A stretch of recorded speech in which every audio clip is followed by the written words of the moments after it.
Greetings. Welcome to the course of Electromagnetics, Unit 2, Lecture number 27. In previous lectures, we have solved the numericals on boundary conditions. Here is one more example on boundary conditions. The unit vector directed from region 1 to region 2 at the boundary.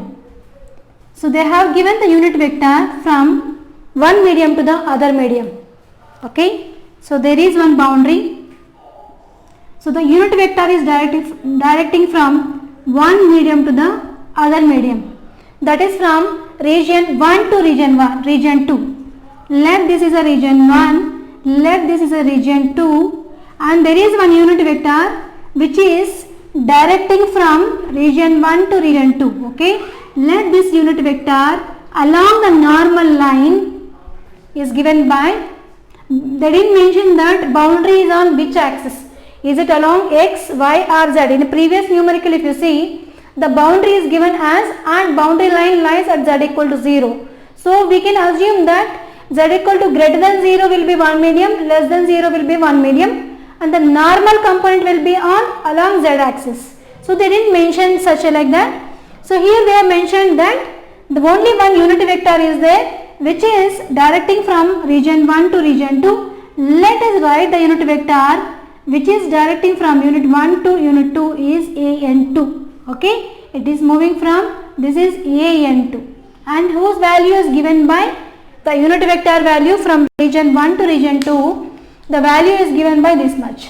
Okay, assume the permittivities of both the mediums. Okay, so region 1, the relative permittivity is 3, and for region 2 the relative permittivity is 2. Okay, the relative permittivities of both the regions are given, and one unit vector which is directing from region 1 to region 2 is given, and E1 is also given. Okay, so the electric field in the medium 1, right, or the region 1. So the electric field is given as 100 AX plus 80 AY plus 60 AZ volt per meter. E1 is given, means electric field in the first region is given. Now, so find E2. Okay, we are supposed to find the E2. So if we want to find the E2, then E2 can be resolved into tangential and normal components. Okay, it can be resolved into the tangential and normal component, or E2 is a sum of tangential and normal components. Okay, and what is a tangential component in a second medium? The tangential component in the second medium is same as a tangential component in the first medium. In the same way, the normal component in second medium to the normal component in the first medium is given by using the boundary conditions to the normal components of E1 and E2. So we can write En2 to En1 as this much. Okay, so if we want to find the value of E2, the E2 can be resolved into the tangential normal components. So the tangential component is which is same as the tangential component of E1, and what will be the normal component? The normal component in E2, which is nothing but epsilon 1 by epsilon 2 into En1. Okay, so what I mean to say is that once we have the tangential and normal components of the medium 1 or E1, okay, so we are supposed to find E2, no? So E2 is nothing but sum of tangential normal component. If we are able to resolve the E1 into tangential and normal components, okay, means if we are able to resolve the tangential and normal components of E1, that is E tan 1 and En1, then by using E tan 1 we can obtain the E tan 2, by using En1 we can obtain the En2. Means our first job is to resolve the E1 into tangential and normal components. Okay, now let us proceed. So as I said, E1 to be resolved into the tangential and normal components, first let me write how I can write En1, means normal component of E1. Okay, so the normal component of E1 En1. How we can obtain this one? Or the magnitude of the normal component of this one. How we can get the magnitude of normal component of this one? So how we can obtain by multiplying E1 with its normal. E1 with its normal is nothing but what is its normal? En1 from 1 to 2. Okay. So by taking the dot product of multiplying dot product with En1, so we will be getting the magnitude of normal component of E1. Once we have a magnitude, then easily we can obtain the normal component. So how, because this is a vector, how to write in vector? Magnitude of particular this vector into its unit vector. Magnitude and unit vector is En1. Okay, means our first task is to obtain the magnitude of this normal component. So how we can get the magnitude of its normal component is by just taking the dot product of E1 with its normal one. Okay, so we are trying to solve the first bit of a question, means E2 only, no? So we have only one bit of a question, that is E2 only. Okay, now so let us write En1, the magnitude of En1, which is nothing but dot product of E1 with its normal, that is its normal vector, normal unit vector is this one. Okay, so E1 is 100 AX plus 80 AY plus 60 AZ. Okay, take the dot product with its normal unit vector. The normal unit vector is minus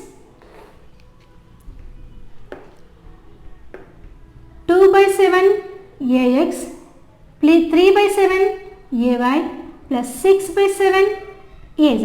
Okay, dot product means multiplying the magnitudes of similar unit vectors, means AX term with AX only, because even if you multiply AX term with AY, it is 0 only. Even if you multiply AX with AZ, it will be 0 only. Okay, now let us multiply the magnitudes of similar unit vectors, so from which we are going to obtain the magnitude of normal component of E1. So which is nothing but this one, 100 into minus 2 by 7. Okay, multiplying these two and multiplying 80 into 3 by 7. Okay, because I am multiplying AY term with AY only. 60 with 60 into 6 by 7. Multiplying the similar magnitudes of similar unit vectors. So from this one we are going to obtain the value of magnitude of E1 is 57.143. Okay, so we have got the magnitude of normal component of E1. Okay, in the E1 whatever the normal component is, whatever the magnitude of it, it is 57.143. Okay, now let us find the value of normal component of E1, which is nothing but magnitude and its unit vector.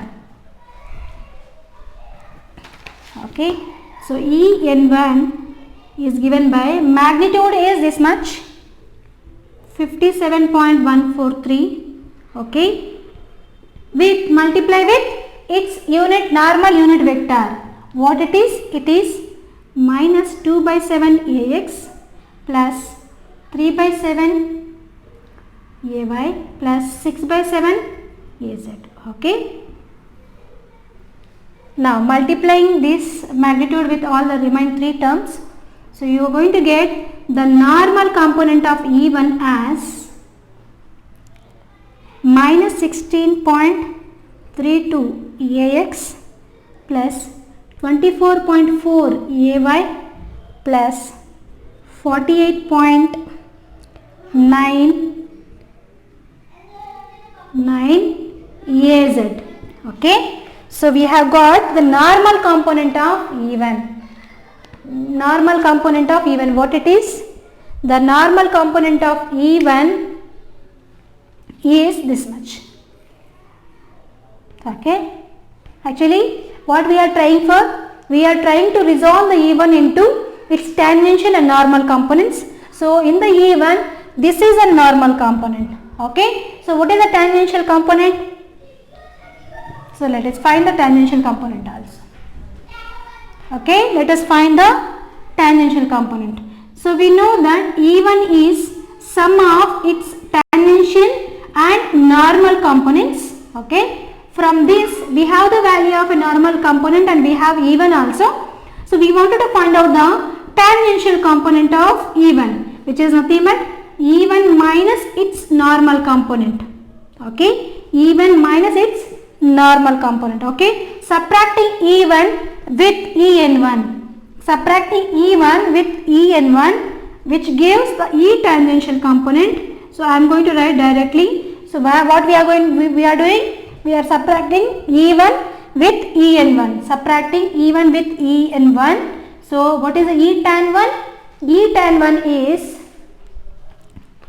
it is 11.6 AX plus 55.5 AY plus 11.02 AZ. Okay, this is our tangential component. Okay, so we have successfully resolved the E1 into its tangential and normal components. This is our normal component and this is our tangential component and this is a normal component. Okay, because in the starting of the numerical we notice that once we have a tangential component of E1 or normal component of E2, we can find out the tangential and normal component of E2, so that from which we can get a value of E2. Okay, once we have tangential and normal components of E1, we can obtain the tangential and normal components of E2 by using the boundary conditions. Okay, now so what is our E tan 2?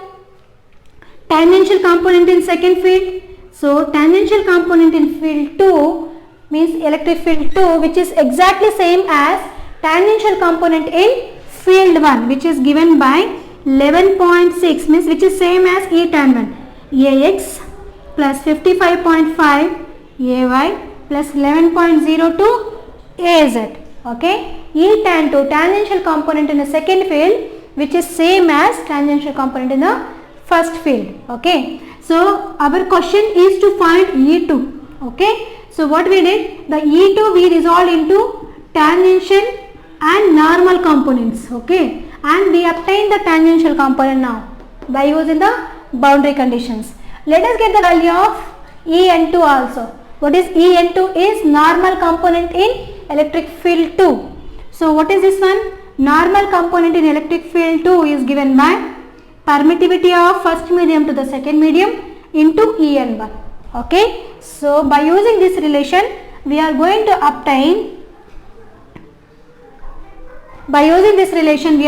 obtain, the normal component in medium 2. The normal component in medium 2 is given by, so this is epsilon naught can be written as epsilon naught epsilon r1 or epsilon naught epsilon r2 into En1. What is our En1 is? En1 is a normal component in a first medium. Okay, so what is the normal component in the first medium is, it is minus 16.32 AX plus 24.4 AY plus 48.9 AZ. Okay, so now epsilon naught cancel. What is epsilon r1? Epsilon r1 is a relative permittivity in the medium 1. Epsilon r2 is a relative permittivity in the medium 2. Okay, writing both the values, and epsilon r1 is 3 by 2 into the same value minus 1632 AX 24.4 AY plus 48.9 AZ. Okay, so simplifying this, we are going to obtain the normal component in the second medium as minus 24.4 AX 36.7 AY 73.4 AZ. What it is? It is a normal component in second medium. See, we have got the normal component, tangential component and normal component of E2. This is a normal component and this is a tangential component. Okay, what is our task is to find E2. What is our E2 is? the E2 is the sum of its tangential and normal components. So we are supposed to find the value of E2, and E2 is given by its tangential E tan 2 this one plus E n 2 this one. Okay, adding together you are going to obtain the value of E2 as minus 91.83 AX plus 92.24 AY 84.48 AZ volt per meter. Okay, so with this we can conclude the numericals on boundary conditions. In next class we will discuss about Poisson's equations and Laplace equations and numericals on Poisson's and Laplace equations. Thank you.